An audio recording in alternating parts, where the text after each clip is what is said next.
નમસ્કાર, પ્રણામ મિત્રો. જય શ્રી કૃષ્ણ, જય માતાજી. તો ચાલો શરૂ કરીએ આજની વાત. ક્યારેય નહોતું વિચાર્યું કે જીવનના આ પડાવ પર આવીને નવી શરૂઆત કરવા માટે પ્રોત્સાહન મળશે અને એ જ વિશ્વાસની સાથે જીવનને એક નવી દિશા પણ મળશે. બસ જીવનમાં એ દરેક વસ્તુ કરી જે ઈચ્છા હતી, સિવાય એક જેણે મેં એક સપનાના રૂમમાં જીવ્યું હતું અને ક્યાંક હૃદયના નાના ખૂણામાં હજીએ એ સપનું જીવી રહ્યું હતું. જેમ કરમાયેલા છોડને પાણી અને ખાતર મળવાથી નવજીવન મળે છે, એમ બસ કોઈની લાગણીના પાણી અને સહકારના ખાતરથી આ સપનાને પણ નવજીવન મળ્યું હતું. બસ ખેદ એ જ વાતનો હતો કે હજી પોતાના બળે ક્યારેય આ સપનું જીવવાનો પ્રયત્ન નહોતો કર્યો. ક્યારેય ભૂતકાળની જૂની પરતો ઉખાડીને જોવાનો પ્રયત્ન સુદ્ધાં નહોતો કર્યો. ભૂતકાળનો એ હિસ્સો જે આ સપના સાથે જોડાયેલ હતો, એ આજે આ સપના સાથે મારી સામે આવીને ઊભો છે.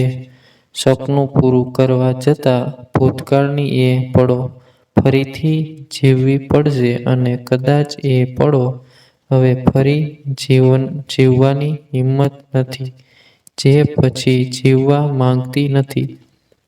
જીવનમાં પહેલીવાર કંઈક નક્કી કરવા માટે આટલું મનોમંથન કરવું પડી રહ્યું છે. ક્યારેય કોઈ નિર્ણય લેવા માટે આટલું વિચારવું નથી પડ્યું. પણ આજે ફરી એ જ દ્રશ્ય અને એ જ સપના વિશેના વિચારો મનને હલબલાવી રહ્યા છે. એમ લાગે છે કે હજી કાલની જ વાત છે. એ જ કોલેજની લોબી, એ જ ક્લાસરૂમ, એ જ મિત્રો અને એ જ ભવિષ્યમાં કંઈ કરી બતાવવાની તાલાવેલી અને હંમેશા પોતાનું ધાર્યું કરતી હું. ક્યારે જીવન બદલાઈ ગયું એ ધ્યાન જ ના રહ્યું. પોતાના સપના ભૂલી બીજાના સપનાઓમાં જ ખુશી શોધી લીધી. અને એ બીજા પણ થોડી હતા, પોતાના જ છે ને! મારા પતિ અને બાળકો. ક્યારે એમના સપના જીવવામાં અને સાકાર કરવામાં જિંદગી વીતી ગઈ એ જ ખબર ના પડી. ત્યારે અચાનક જ દરવાજો ખુલવાનો અવાજ આવ્યો અને હું મારા વિચારોના સફર પરથી પાછી ફરી અને દિવાલ પર લટકતી ઘડિયાળ તરફ નજર કરી. ત્યારે ખ્યાલ આવ્યો કે સુભાષના આવવાનો સમય થઈ ગયો હતો. કદાચ આવી પણ ગયા હશે અને રોજની જેમ આવીને તરત જ પોતાના સ્ટડીરૂમમાં ગયા હશે. ફ્રેશ થવાનું તો એમણે ધ્યાન જ ક્યાં રહે છે. આ એમનો નિત્યક્રમ છે. ઓફિસથી આવીને સીધા સ્ટુડિયોમાં જવું.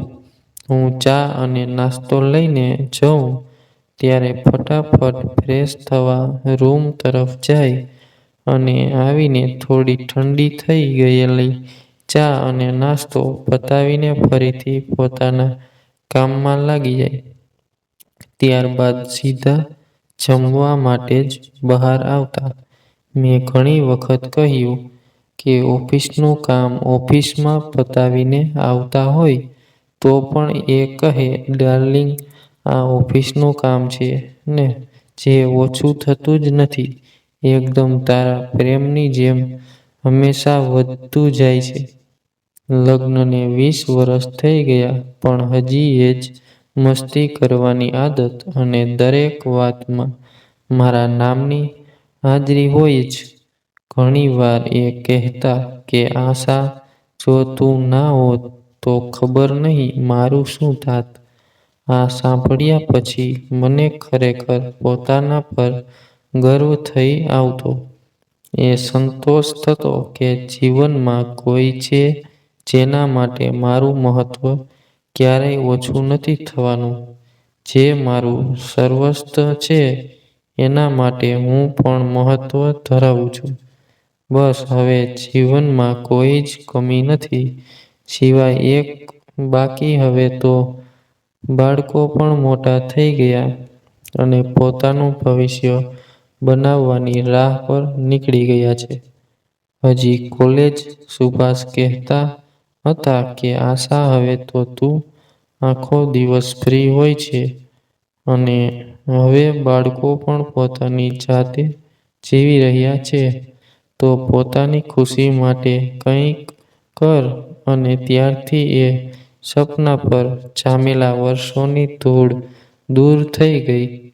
સુભાષ જાણતા હતા કે મને લખવાનો ઘણો જ શોખ રહ્યો છે, પણ જીવનમાં જવાબદારીઓ બદલાતા લખવાનો શોખ પાછળ રહી ગયો. પણ આજે ફરીથી એ જૂના દિવસો યાદ આવી ગયા. કોલેજમાં નાટકો લખવા અને પછી એના પર બીજાને અભિનય કરતા જોવા. પોતાની બનાવેલી નાટકરૂપી દુનિયામાં થોડી ક્ષણો માટે બીજાને જીવતા જોઈ કોઈ એવોર્ડ મળ્યા જેટલી ખુશી થતી. અને સાથે સાથે અમે પણ જીવતા જતા હતા અમારી સપનાની દુનિયામાં. બસ અમે બે જ હતા અમારી આ દુનિયામાં, સપનાની દુનિયામાં. ફક્ત હું અને સંજીવ. આ નામ યાદ આવતાની સાથે જ બધી જ યાદો તાજી થઈ ગઈ. કદાચ આજે સમજતા જ એક નજીવા વિચારની સાથે ભૂતકાળની બધી જ યાદો વલોવાઈ ગઈ. અને સાથે સાથે હું પણ ક્યારેય કશું ભૂલવાની કોશિશ નથી કરી, પણ બધું જ યાદ આવી જાય અચાનક. આમ એવું વિચાર્યું નહોતું. હાલ એવું લાગી રહ્યું છે કે જિંદગી બે હિસ્સામાં વહેંચાઈ ગઈ છે. જાણે મારી અંદર બે આશા જીવી રહી છે, એક સુભાષની અને બીજી સંજીવની. પણ કદાચ એક મુકામ પર બંને એક જ હતી. અને મારા જીવનના આ બંને પુરુષોએ મને હંમેશા સાથ આપ્યો છે. ક્યારેય કોઈ ગુનેગારની ભાવના સાથે જીવવાનો અવસર નથી આપ્યો. એકને પ્રેમ કરીને હું તૂટી ગઈ હતી અને બીજાને તૂટીને પ્રેમ કરતી હતી. બસ આ જ મારા જીવનનું સત્ય હતું. અને આજે ફરી મારી સામે શ્વાસ લઈ રહ્યું હતું. એ રાત પછીની સવાર કંઈક અલગ જ હતી. નવી જ સ્ફૂર્તિ અને નવી જ તાજગી. અને સુભાષ ફરીથી આજે કહીને ગયા કે સાંજે તારા હાથે લખેલું વાંચવાની ઈચ્છા છે અને પ્લીઝ કંઈક લખવાનો પ્રયત્ન કરજે. એ પ્લીઝમાં આજીજી કરતાં વધારે ઈચ્છા હતી. અને કદાચ એટલા માટે જ ફરીથી એ સફર પર જવાનું નક્કી કર્યું હતું. આજે વર્ષો પછી હાથમાં કલમ પકડીશ એ વિચારીને જ મન ઉત્સાહિત થઈ ગયું. સવારનો નાસ્તો પતાવીને બસ અમસ્તા જ બુક અને પેન લઈને બેઠી અને શું લખું એ વિચારતી જ હતી. એટલામાં જ ફોનની રિંગ સંભળાઈ. બુક અને પેન બાજુ પર મૂકી ફોન રિસીવ કર્યો અને સામે છેડે સુરભી હતી. મારી પ્રિન્સેસ. ફોન ઉપાડતા જ બોલી ઉઠી, mom, I want first prize in debate competition. આ સાંભળીને જાણે પોતે જીતી હોય એટલી ખુશી થઈ. એના પછી એની સાથે ઘણી વાતો થઈ, પણ આ વાતની ખુશી ખૂબ જ વધારે હતી. કદાચ આ હુનર વારસામાં મળ્યું હતું મારી જેમ. અને નેક્સ્ટ વીકેન્ડ હું આવું છું એમ કહી ફોન મુકાઈ ગયો. હું વિચારતી રહી થોડી વાર માટે, શું ગિફ્ટ આપવી મારી પ્રિન્સેસને. પછી અચાનક જ એક વિચાર સ્ફુર્યો અને કબાટમાંથી મારી યાદોની બેગ બહાર કાઢી. કદાચ એણે કામ લાગે એવું કંઈક મળી જાય. અને એની સાથે જ હું મારી ભૂતકાળની દુનિયામાં પાછી ફરી. આમ જ ભૂતકાળની ઘણી યાદો ફરી જીવન જીવવા લાગી. એ જ જુદી જુદી સ્પર્ધા માટે તૈયારી કરવી, નિબંધ લખવા, આર્ટિકલ લખવા અને કવિતાઓ લખવી. પણ સમય જતાં બધું છૂટી ગયું અને આજે ફરી એ જ ક્ષણ જીવવાનો અવસર મળ્યો છે. ફક્ત અને ફક્ત સુભાષ અને બાળકોના કારણે. ત્યારે મનના એક અજાણ્યા ખૂણેથી અવાજ આવ્યો, કદાચ સંજીવના કારણે, પણ એ હંમેશા કહેતો, "આશા, તું એક સારી લેખિકા બની શકે છે એમ છે." અને હું એ વાત બસ હસવામાં કાઢી નાખતી. પણ મનમાં ઘણી વખત વિચાર આવ્યો હતો કે લેખિકા બનવું છે. અને એવું પણ નહોતું કે પ્રયાસ નહોતો કર્યો. પહેલા અભ્યાસ અને એના પછી જોબ અને ત્યારબાદ જીવનનો સૌથી મોટો નિર્ણય, લગ્ન. લગ્ન આ શબ્દ એ સમયે ખૂબ જ નાનો અને સન્માન લાગતો હતો. પણ જ્યારે પ્રભુતામાં પગલાં માંડ્યા ત્યારે ધીરે ધીરે સમજાયું કે જેને હું સામાન્ય શબ્દ સમજી રહી હતી એ એક શબ્દ નહીં પણ હવેથી મારા જીવનનો આધાર હતો. ઘણા જ નવા સંબંધો, નવી જવાબદારી અને સૌથી મોટું કામ, મારા પતિને સમજાવવાનું. કદાચ કામ સમજીને કર્યું હોય તો જીવનભર ના સમજી શકી હોત. પણ કદાચ દરેક કામ પ્રેમથી કરવાની આદત કે સમજણ ગળથૂથીમાંથી આપવામાં આવી હતી. કદાચ એટલે જ આટલી આસાનીથી પોતાના પહેલા પ્રેમને ભૂલી શકી હતી કે નહીં એ પણ મને ક્યાં ખબર હતી. પણ કદાચ હૃદયના એક ખૂણામાં હજી એ આશા જીવે છે. સંજીવની આશા. ક્યારેક સંજીવની આશા સુભાષની આશાને સવાલ કરી બેસે છે કે શું સુભાષની આશાને પણ સપના જોવાનો અધિકાર છે? ત્યારે કોઈ પણ વિચાર કર્યા વિના જ જવાબ હોઠો પર આવી જાય છે કે હા, સુભાષની આશાને સપના જોવાનો અધિકાર છે અને જીવવાનો પણ. અને એમાં એને એના પરિવારનો પૂર્ણ સહકાર છે. ખાસ કરીને સુભાષ આ એ જ વ્યક્તિ છે જેણે માતા-પિતાની મારા માટેની શ્રેષ્ઠ પસંદગી માનીને હું પરણી હતી. અને કહે છે ને, માતા-પિતા ભગવાનનું રૂપ હોય છે. બસ મારા ભગવાને મારા માટે જે વિચાર્યું હતું એ ખૂબ સારું વિચાર્યું હતું. જીવનમાં જ્યારે હંમેશા સ્વતંત્રતાથી જીવેલી વ્યક્તિને બંધનમાં બાંધવામાં આવે તેવી સ્થિતિ મારી હું સમજતી હતી. પણ આ બંધનમાં પણ મને સ્વતંત્રતા મળી છે અને આ જ સ્વતંત્રતા સાથે હું આજે ફરી મારા સપના જીવવા જઈ રહી હતી.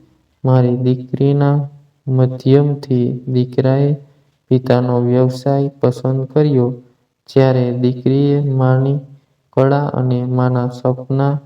બસ હવે રવિવારની રાહ જોઉં છું જ્યારે બંને અહીં આવે અને પછી આરામથી બંને સાથે પોતાની વાતો શેર કરી શકું. આ જ વિચારોમાં દિવસ ક્યાં વીતી ગયો ખબર જ ના પડી. સાંજ થવા આવી હતી. બપોરનું જમવાનું પણ ભૂલાઈ જ ગયું હતું. પણ હવે ભૂખ તો ક્યારની મરી ગઈ હતી.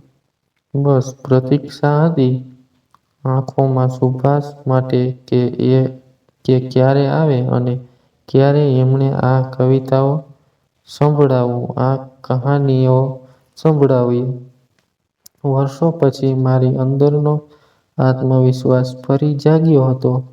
ત્યારે જ 5ના ટકોરા પડતા જ હું ઊભી થઈ, બેગ બાજુ પર મૂકી, કવિતાની બુક સાથે લઈ બેઠક રૂમમાં ગઈ. ત્યારે મહારાજ ચાની તૈયારી કરતા હતા. બસ સુભાષ આવતા જ હશે એ વિચારી હું રોમાંચિત થઈ ગઈ. એ 20 વર્ષની આશા આજે પાછી ફરી હતી અને આજે ફરી પ્રેમ થઈ ગયો હતો સુભાષ સાથે. પત્ની તરીકે મેં હંમેશા એને પ્રેમ કર્યો, પણ આજે સુભાષની પ્રેમિકા બનવાની ઈચ્છા થઈ આવી અને જેવું ધાર્યું હતું એમ આવતાની સાથે પૂછપરછ શરૂ કરી દીધી. શું કર્યું આખો દિવસ? કંઈ લખ્યું કે નહીં? આખરે બુક હાથમાં આપી ત્યારે જ શાંતિથી બેઠા. 50ની ઉંમરે પણ 25 જેવો જોશ છે એમનામાં. અમે બંને બાલ્કનીમાં બેઠા હતા ત્યારે મહારાજ ચા આપી ગયા અને રાતના જમવામાં શું બનાવવું એ પણ પૂછતા ગયા. સુભાષ ચાની સાથે સાથે બુકના પાનાં ફેરવતા હતા. એના ચહેરા પરના બદલતા હાવભાવ હું શાંતિથી જોઈ રહી હતી. એમ થતું હતું કે બસ આમ જ બેસી રહું જીવનભર. પણ જેમ જેમ દિવસ ઢળતો ગયો એમ બાલ્કનીમાં અંધારું ફેલાતું ગયું. બગીચામાંથી રાતરાણીની મહેક આવી રહી હતી. અમે અંદર આવ્યા ત્યારે રાતના 8 વાગી ગયા હતા. 8:30 થતાં જ મહારાજજીએ જમવાની તૈયારી કરી અને અમે બંને જમવા માટે ડાઇનિંગ ટેબલ પર ગોઠવાયા. જમતા જમતા સુભાષને સુરભીના ફોન વિશે વાત કરી. સુરભીની જીદની વાત જાણતા જ સુભાષ બોલી ઉઠ્યા કે બિલકુલ તારા પર ગઈ છે.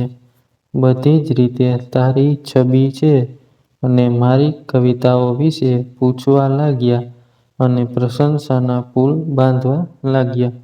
ત્યારે મેં સુભાષને જણાવ્યું કે આ કવિતાઓ વર્ષો જૂની છે. આજે તો મેં ફક્ત જૂની યાદોને ફરીથી જીવી છે. આ સાંભળતા તરત જ બધું જ જોવાની ઈચ્છા સાથે રૂમ તરફ વળ્યા અને મેં એમને રોક્યા. સુભાષ અત્યારે મોડું થઈ ગયું છે. તમે કાલે જોઈ લેજો બેગ ક્યાં ભાગીને જાય છે. અને અચાનક જ મારી કમરમાં હાથ નાખી પોતાની તરફ ખેંચી અને ખૂબ જ પ્રેમથી બોલ્યા, તું અને તારાથી જોડાયેલી દરેક વસ્તુ ક્યાંય નથી જવાની. પણ આજે આટલા વર્ષો પછી ફરીથી તારા પ્રેમમાં પડવાની ઈચ્છા થઈ આવી છે. આમ અચાનક પ્રેમની અભિવ્યક્તિ જોઈ હું ચકિત થઈ ગઈ. શું કરવું કંઈ ભાન જ ના રહ્યું અને અચાનક મારી કમર પરની પકડ વધારે મજબૂત થવા લાગી. એમ લાગ્યું કે આમ જ સુભાષની બાહોમાં રહું. પણ તરત સમયનું ભાન થતાં મેં એમની પકડમાંથી છૂટવાનો પ્રયાસ કર્યો. ત્યારે એમ લાગ્યું કે જાણે સુભાષ મને છોડવા તૈયાર જ નથી. આખરે મારે જ મૌન તોડવું પડ્યું. સુભાષ, ઘણો સમય થઈ ગયો. તમારે હવે આરામ કરવો જોઈએ. આટલા સમયથી આરામ જ તો કરતો આવ્યો છું. પણ હવે બસ બહુ થયું કામ અને આરામ. હવે તો ઈચ્છા છે કે બાકીનો સમય તારી સાથે જ વિતાવી દઉં. તારી રચનાઓ વાંચતા, તારી કવિતાઓ સાંભળતા અને તને પ્રેમ કરતા. સુભાષમાં આવેલ આ બદલાવથી આશ્ચર્ય તો થયું, પણ તરત પોતાને સંભાળીને લખેલી કવિતા સંભળાવી. સંભળાવીને સાથે જ વખાણનો વરસાદ કરી મને બાહોમાં ભરી લેતા બોલ્યા, "વાહ વાહ."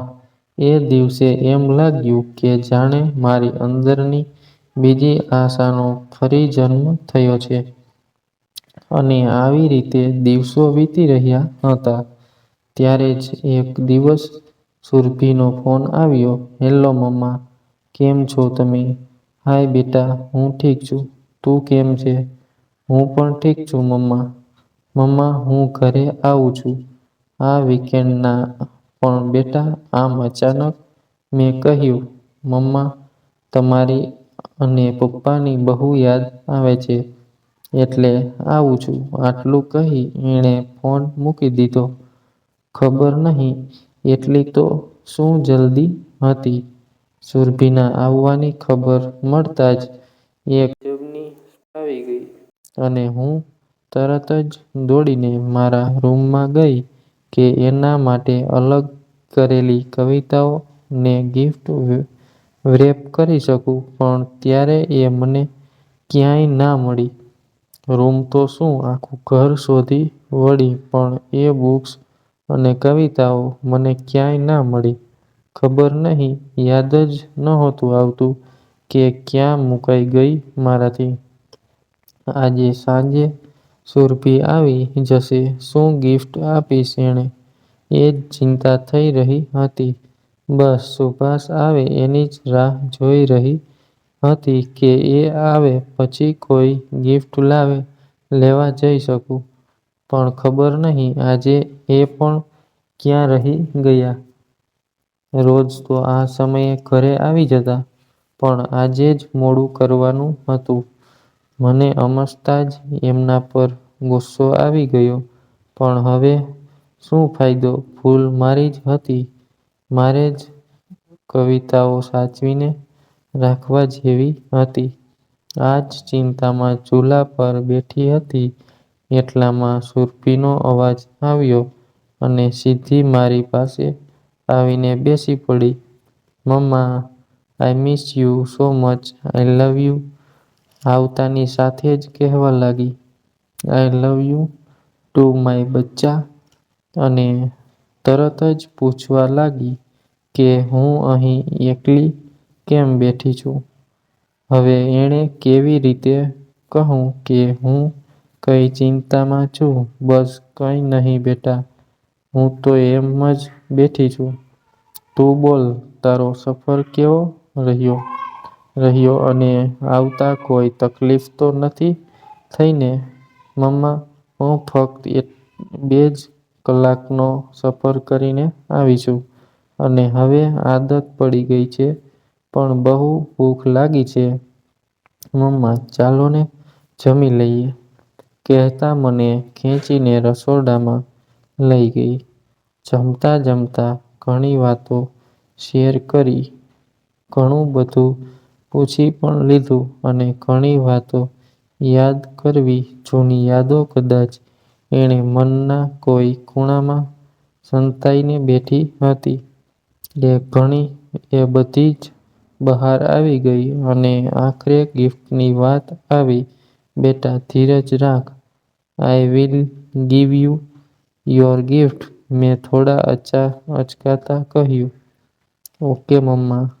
આટલું કહેતા એ ડાઇનિંગ ટેબલ પરથી ઊભી થઈ અને કિચનમાં ગઈ. હાથ ધોઈ પાછી આવી અને સીધી એના રૂમમાં ગઈ. આ જોઈ મને આંચકો લાગ્યો કે કદાચ મારી દીકરીને ખરાબ તો નથી લાગ્યું ને? આ વિચાર પણ મને ગભરાવી ગયો કારણ કે મેં એને પ્રોમિસ કર્યું હતું કે એના માટે એક ખાસ ગિફ્ટ હશે જ્યારે એ ઘરે આવશે. પણ અત્યારે શું આપીશ એને હું? ડાઇનિંગ ટેબલ પરથી ઊભી થઈ હું ફરી મારા રૂમમાં ગઈ અને કવિતાઓ અને બુક્સ શોધવા લાગી જે મેં એના માટે રાખી હતી. પણ ફરી મને નિષ્ફળતા જ મળી. મને મારી બુક્સ અને કવિતાઓ ક્યાંય ના મળી. આખરે હું ત્યાં જ બેસી ગઈ મારી આંખોમાં અચાનકથી આંસુ આવી ગયા. આજે પહેલી વાર હું મારી દીકરીને કંઈ આપવામાં નિષ્ફળ રહી. હું આજે એને એ નહીં આપી શકું જે આજ સુધી મારી પાસે હતું. ત્યારે જ સુભાષ રૂમમાં આવ્યા અને મારી બાજુમાં બેઠા. "શું થયું? આટલી ઉદાસ કેમ છે?" એમણે મારી બાજુમાં બેસતા પૂછ્યું. "કંઈ નહીં, બસ આમ જ. મને તો એમ નથી લાગતું તારા ચહેરા પરથી તારા ચહેરા પર ઉદાસી અને આંખમાં આંસુ પછી તું ઠીક કઈ રીતે હોઈ શકે? શું થયું કહીશ મને?" આ સાંભળતા જ હું પોતાને રોકી ના શકી અને દિલની વાત બહાર આવી ગઈ. બધું જ સુભાષને જણાવી દીધું કે હું સવારથી એ કવિતાઓ મને બુક્સ શોધું છું પણ એ ક્યાંય નથી મળી રહી. "મમ્મા, તમે આ કવિતાઓની વાત કરો છો?" મારા રૂમમાં દરવાજા પાસેથી સુરભીનો અવાજ આવ્યો અને એ મારી પાસે આવી. એની પાસે એક બુક હતી. નવી જ હતી કદાચ અને મારી પાસે આવી એ બુક મારા હાથમાં આપી. બુક જોઈને મને મારી આંખો પર વિશ્વાસ ના થયો. આ એ જ કવિતાઓ હતી જે મેં લખી હતી પણ એ બુકમાં. અને મેં ફરીથી બુકનું કવર જોયું. એના પર મારું નામ હતું, લેખક તરીકેનું. હું તો એ બુકને જોતી જ રહી ગઈ. શું બોલું, શું કરું, શું થઈ રહ્યું છે આ બધું? કંઈ જ ખબર નહોતી પડી રહી અને તરત જ સુરભી બોલી, "હેપી મધર્સ ડે મમ્મા." "પણ આજે તો મધર્સ ડે નથી બેટા."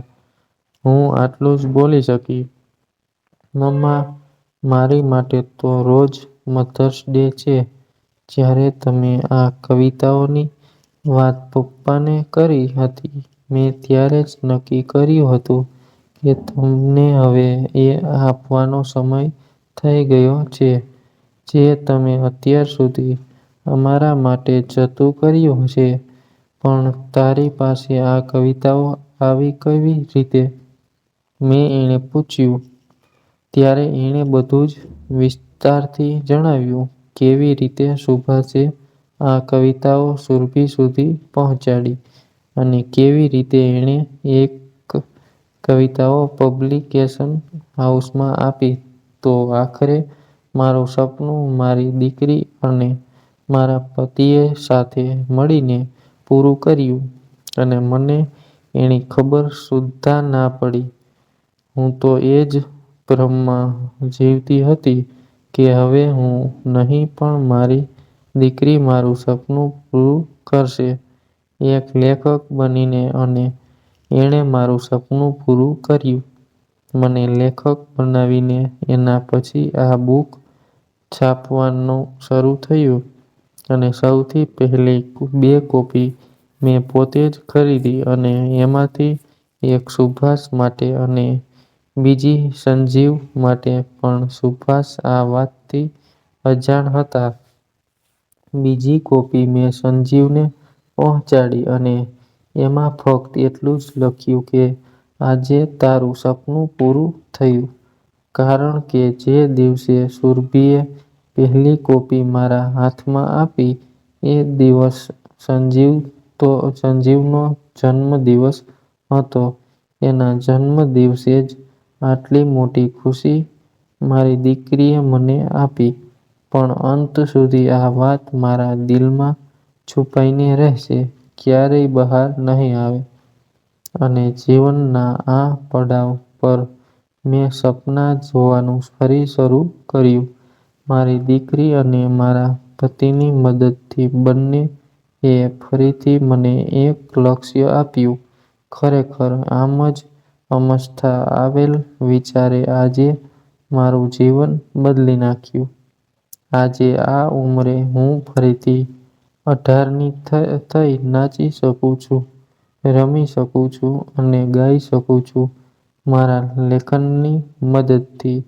વિડીયો સારો લાગ્યો હોય તો વિડીયોને લાઈક, શેર, સબસ્ક્રાઈબ કરવાનું ભૂલતા નહીં અને કોમેન્ટ જરૂરથી કરજો.